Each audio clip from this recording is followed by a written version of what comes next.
Ayan at dito mga boss, kung naka-encounter kayo ng ganito at may unit kayong ganito mga boss, eto, panoorin nyo para sa inyo to. At gusto nyo magpalit ng brake pads mga boss, at ganito yung caliper nyo, caliper piston nyo.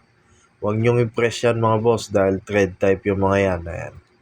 May special tools kami dito mga boss. Ayan. Kung tutusin lang, mabilis ko ng mga may ma-thread dyan. Dito mga boss, hindi natin kailangan yan muna. Dito dahil nga sa madaming nanonood na mga boss kung gusto mag-DIY, ayan. Kung wala kayong special tools na ganun mga boss, ito, flat screw lang, pwede nyong gayahin to. Ayan, patama nyo lang sa groove line na yan mga boss, yung flat screw, ayan. Sikwatin nyo lang, clockwise mga boss, paigpit, ayan. Mapapasok nyo na yan.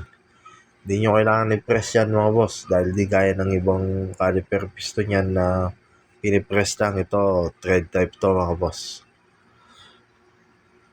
Ayan, at Honda Civic nga pala yan mga boss. At yan, magpapalit tayo ng brake pads dyan. Ayan.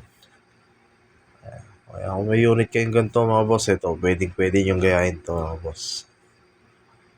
Ayan, ganyan lang mga boss, ganun lang kadali yan. Ayan, at sana po nakatulong sa inyo mga boss. At salamat sa panonood at ingat po kayo.